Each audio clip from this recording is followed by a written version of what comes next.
We got, is this the same Steve in Austin or another Steve in Austin? Another Steve. Hey, Steve, how are you? Pretty good. Listen, I was going to talk about evil. Somebody came up to me and asked me, or told me, they said that the worst thing that they thought was being called stupid, and they just really hated being called stupid. And I told them that they were so stupid for giving me that amount of information. And I thought it was funny. They thought it was evil. Maybe it was both. I don't know that them two are mutually exclusive. But I see things. I just see things as kind of funny because I kind of split the spiritual world from the, or the ethereal world from the corporal world, and it just seems funny that, you know, when I read the Bible, it seems to me that the Jews went after some people that worshipped cows, and then turned around and started worshiping a day of the week. And it seems like they're doing the same thing. Not following you. Well, the Jews have the Sabbath. Uh-huh. And when the Jews left Egypt, Yeah. it was the land that they took over. The people were worshiping cattle or... Yeah.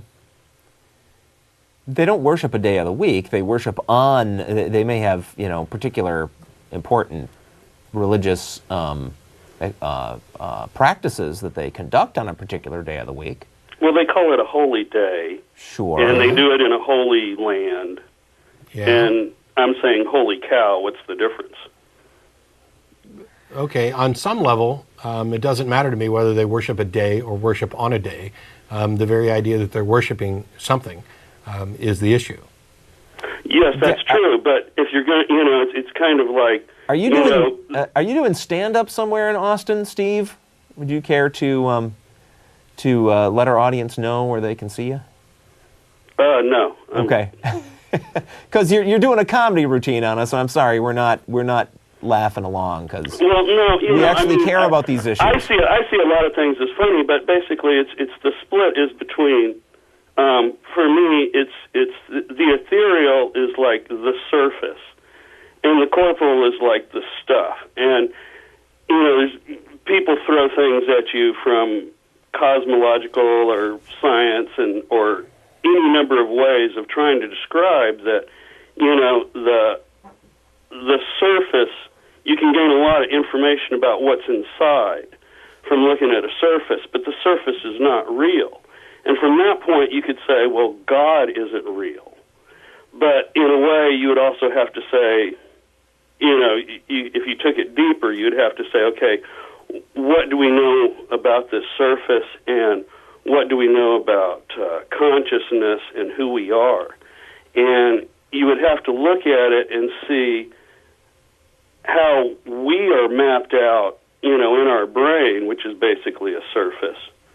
And we are not that surface. We are the pattern inside of it. I'm going to stop you because my eyes are glazing over. The whatever language that you're using, and I don't mean that as a slight to say that you're not speaking English. I'm saying the specific words that you're choosing are these vague, ill-defined. I have no clue what you're talking about. The surface, the ethereal.